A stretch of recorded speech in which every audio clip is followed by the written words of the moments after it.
AMC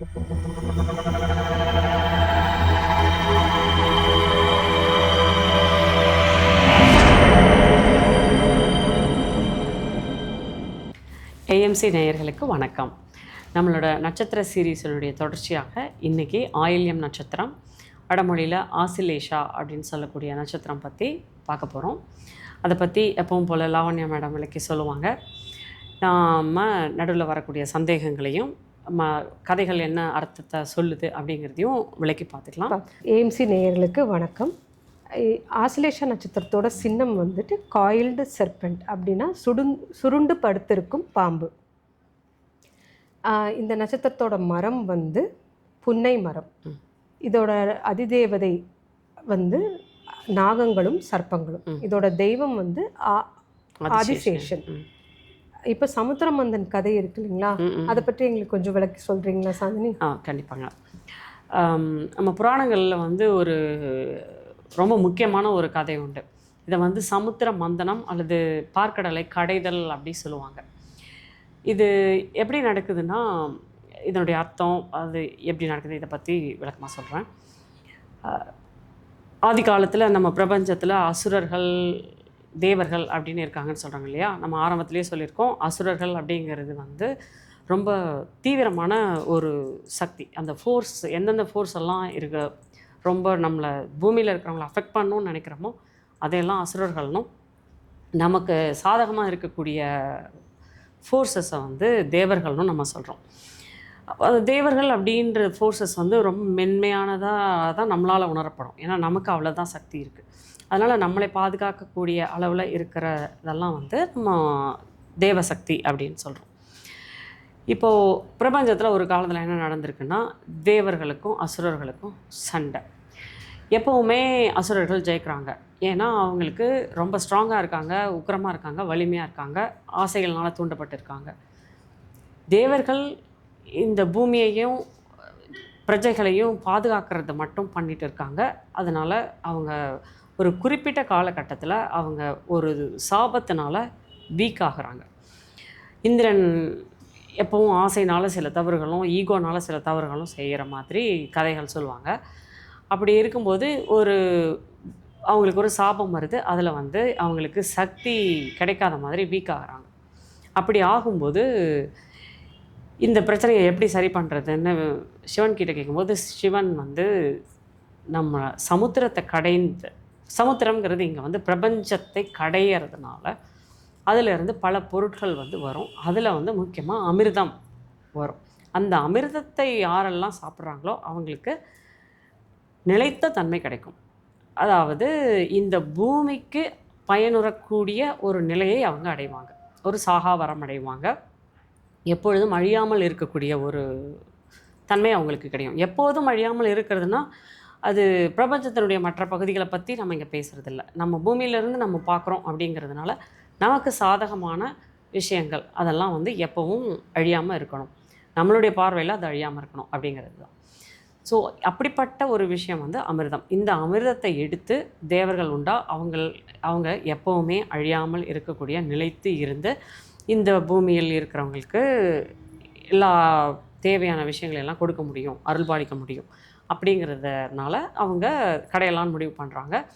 அப்படி கடையும் போது தேவர்கள் ஒரு பக்கமும் அசுரர்கள் ஒரு பக்கமுமா இருந்து மந்திரமலையை மத்தா வச்சு கடையும் போது இதுக்கு வந்து வாசுகிங்கிற நாகம், சிவபெருமானுடைய கழுத்தில் சுற்றி இருக்கக்கூடிய வாசுகிங்கிற நாகம் வந்து கயிறாக மாறி இந்த சமுத்திரத்தை கடையிறதுக்கு உதவி பண்ணுறாங்க. அப்படி உதவி பண்ணும்போது அவங்களுக்கு உடம்பெல்லாம் வந்து ரொம்ப காயங்கள் ஆகிற மாதிரியும், அவங்க அதனால் வருத்தப்படுற மாதிரி, கஷ்டப்படுற மாதிரி, இந்த மாதிரி சொல்லி அப்படியெல்லாம் கஷ்டப்பட்டு இதை கடையிறதுக்காக உதவி பண்ணதுனால சிவபெருமான் வாசுகிக்கு ஒரு வரம் கொடுக்குறார். என்ன வரம்னா, சிவபெருமான் அல்ல, விஷ்ணு வரம் கொடுக்குறார். விஷ்ணு வரம் என்ன மாதிரி வரம் கொடுக்குறாருன்னா, வாசுகியினுடைய வம்சாவளிகள் எப்போதும் யாருனாலையும் எந்த துன்பப்படுத்தப்படாமல் பாதிப்பு வராமல் அவங்க பரம்பரை வளரும். பொதுவாக நாகம் அப்படிங்கிறது வந்து விஷத்தன்மை உள்ளது அப்படிங்கிறதுனால பலரால் வெறுக்கப்பட்ட ஒரு உயிரினமாக கருதப்படுது. அப்படி இருந்தும் அது சிவனுடைய கழுத்தை அலங்கரிக்குது, விஷ்ணுவனுடைய படுக்கையாக இருக்குது. ஆனாலும் மற்ற சர்ப்பங்களுக்கு அப்படிப்பட்ட தகுதி இல்லை. அதனால் வாசுகிக்கு இப்படி ஒரு வரம் கிடைக்குது. அப்படிப்பட்ட வரம் கிடைச்சதுக்கு அப்புறமா இந்த வாசுகியினுடைய சகோதரிக்கும் ஜரத்காராங்கிற ரிஷிக்கும், அந்த ரிஷி வந்து தேவ ரிஷி இல்லையா, தேவ ரிஷி மனுஷ ரிஷி, அவர் வந்து ஒரு ரிஷி ஃபார்மில் இருக்கிறவர், அவர் நாகமல்ல. இவங்க 2 பேருக்கும் பிறக்கிறது தான் வந்து ஆயில்யம்ங்கிற ஆஷஷீலா நட்சத்திரம். இந்த நட்சத்திரம் பாதி பாம்பாகவும் பாதி மனித உருவில் இருக்கிற ரிஷியாகவும் கருதப்படுகிறது. இந்த வரம் எப்படி பின்னாளில் வந்து இந்த சர்ப்பங்களை காக்க உதவுதுங்கிற ஒரு பின்பாதி கதையை வந்து லாவண்யா நீங்கள் சொல்லுங்கள். இப்போ நம்ம வந்து கார்த்திகை நட்சத்திரம் வீடியோவில் பார்த்துருப்போம். அக்னி வந்து நெய்யை நிறையா குடித்ததுனால கந்தர்வ வனத்தை அழிக்க சொல்லி விஷ்ணு ஹெல்ப் பண்ணார், ஆலோசனை கொடுத்தாருன்னு நம்ம பார்த்தோம். அந்த கந்தர்வ வனத்தை அழிக்கும்போது அதில் நிறைய பாம்புகள் இறந்து போயிடுச்சு. அப்போது அதிலிருந்து ஒரு பாம்பு தப்பிச்சு வருது, அது பேர் தக்ஷகனோட மனைவியே, அங்கே கர்ப்பமாக இருந்த மனைவி இறந்து போயிட்டாங்க. ஸோ அதனால் தன்னோட வம்சாவளியே அழிஞ்சிருச்சு அப்படிங்கிற கோவத்தில் தக்ஷகன் வந்து என்ன பண்ணுறாருன்னா பரீட்சித் மகாராஜாவை கொன்னுடுறாங்க. அதே பரீட்சித் மகாராஜாவோட மகன் தான் ஜனமேஜயாங்கிற ராஜா. தன்னோட தந்தையை கொன்னதுக்கு பழி தீர்க்கறதுக்காக ஜனமேஜயா என்ன பண்ணுறாருன்னா சர்ப்ப யாகம் ஒன்று நடத்துகிறார். இந்த உலகத்தில் இருக்கிற உலகத்தில் இருக்கிற எல்லா சர்ப்பங்களையும் அழிச்சே தீரணும் அப்படின்னு சொல்லிட்டு புரோகிதர்களை வச்சு யாகம் நடத்துகிறார். அப்போ அவருக்கு ஒரு அசிரரி குரல் கேட்குது, இந்த யாகம் வந்து முழுமையடைய போகும், அப்போ வந்து அதுக்கு ஒரு அந்தனர் ஒருவர் காரணமாக இருப்பார் அப்படின்னு சொல்கிறாங்க. அப்போ அதுக்கு என்ன பண்ணுறாங்க அப்படின்னா அதுக்காக எல்லா கதவுலையும் அடைச்சிட்டு யாரையுமே உள்ளே விடக்கூடாது அப்படின்னு சொல்லி காவலாளிகளை போட்டு வைக்கிறாங்க. அப்போது இந்த ஆஸ்லேஷா நீங்கள் சொன்னீங்க இல்லையா, ஆஸ்லேஷா வந்து என்ன பண்ணுறாங்க அப்படின்னா இதுக்கு வந்து இந்த யாககுண்ட நடக்கிற இடத்துக்கு வந்து அங்கே இருக்கிற காவலாளிகள் எல்லாம் மயக்கி ஹிப்னோடைஸ் பண்ணி உள்ளே வந்துடுறாரு. உள்ளே வந்து இவரையும் விட்டு வைக்கல, ஜனமேஜயாவையும் அவர் விட்டு வைக்கல, வந்து அவரை பற்றி புகழ்ந்து பாடி அவரை அந்த புகழ்ச்சியில் மயங்கி அவருக்கு ஒரு என்ன பரிசு வேணுமோ கேள் அப்படின்னு சொல்லிட்டார். அப்போ இவர் என்ன பண்ணுறாருன்னா பரிசை கேட்க போகிறார். அப்போ இந்த அந்தணர்களாக இருப்பாங்களா, அதெல்லாம் வேண்டாம், இன்னும் தக்ஷகன் சாகலை அப்படின்னு சொல்லி ஒரு போர் வார்னிங் மாதிரி கொடுக்குறாங்க. அப்போ இந்த தக்ஷகன் சாகாததுனால சரின்னு தக்ஷனை அழைச்சி வந்து இந்த யாகத்தில் சாகடிக்கிறதுக்காக நிறைய மந்திரங்கள்லாம் சொல்கிறாங்க. அப்போது தக்ஷகனும் வர்றாங்க, அவர் இறந்து போயிடுறார். அந்த டைமில் வந்து இவங்க என்ன பண்ணுறாங்க அப்படின்னா திருப்பி ஆஸ்லேஷா வந்து எனக்கு கொடுத்த பரிசு நான் கேட்கட்டுமா அப்படின்னு கேட்குறாரு. அப்போ அதில் தான் தக்ஷன் இறந்து போயிட்டார் இல்லைங்களா, அதனால இதில் சந்தோஷம் அடைஞ்ச ஜனமேஜயம் வந்துட்டு தாராளமாக கேளு அப்படின்னு சொல்ல போக அவர் என்ன சொல்கிறாருன்னா இந்த யாகமே இப்போதைக்கு இந்த நிமிஷமே முடிவு பெறணும் அப்படிங்கிற மாதிரி ஒரு ட்ரிக்ரியாக பண்ணி இதை வாங்கிட்டார். ஸோ இதில் என்ன ஆச்சுன்னா தக்ஷகன் செத்ததோட இந்த யாகம் முடிவடைஞ்சிருது. ஆனால் அதில் இந்த வாசுகியோட வம்சங்களோ இதுக்குள்ளார இன்னும் வரவே இல்லை. அப்போ இதுதான் வந்துட்டு அவருக்கு கிடைக்கப்பட்ட வரமும். ஏன்னா இவங்களை காப்பாற்றுறதுக்காக தான் நம்ம பிறந்துதான் நம்ம இதில் சமுத்திரமந்தன் கதையில் பார்த்தோம் இல்லைங்களா. ஸோ அந்த விஷயமும் சிவனோட வரமும் இங்கே வந்துட்டு செயல்படுத்தப்பட்டது.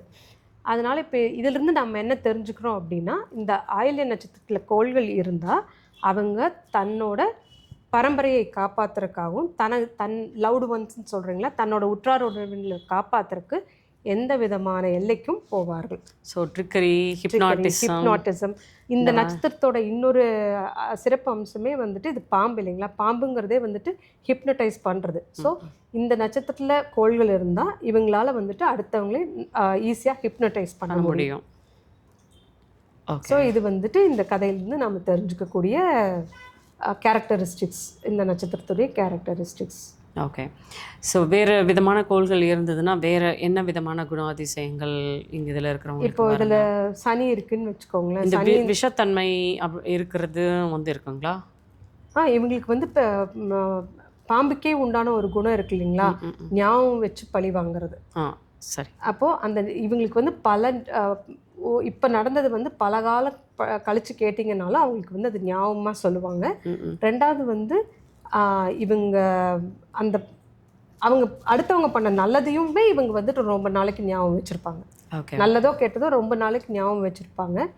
அப்புறம் இவங்களுக்குள்ளார வந்துட்டு இந்த பாம்பு தன்மை வந்துட்டு அடிக்கடி ஷெட் ஆகி வந்துட்டு தோலை உரிக்கி ஊத்துறீங்களா, இந்த மாதிரி ஒரு பாம்பு வந்து தோலை உரிச்சு தான் தன்னை பரிணாம வளர்ச்சி அடையுது இல்லையா, அதனால இது வந்துட்டு ரொம்பவே டிரான்ஸ்ஃபர்மேட்டிவ் நட்சத்திரம். ஸோ நிறைய டிரான்ஸ்ஃபர்மேஷன்ஸ் இவங்க கோத்ரூ பண்ணுவாங்க, நடந்துக்கிட்டே இருக்கும். எப்போவுமே தன்னோட அந்த பழைய சட்டையை உரிச்சு தள்ளிட்டு, அந்த பழசை தள்ளிட்டு அதுக்கப்புறம் மூவ் ஆவாங்க. பட் ஸ்டில் அந்த ரிவெஞ்சுன்னு வரும்போது ஞாபகம் வச்சு பழி வாங்கக்கூடிய தன்மையோ அல்லது ஞாபகம் வச்சிருக்கிற தன்மையோ இருக்கும், இவங்களுக்கு இருக்கும்.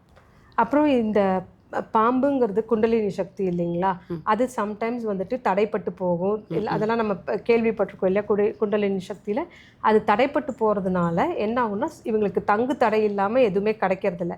அதனால என்ன ஆகும்னா இவங்களுக்கு நிறைய இமோஷ்னல் டிஸார்டர்ஸும் இருக்கும். ஓகே.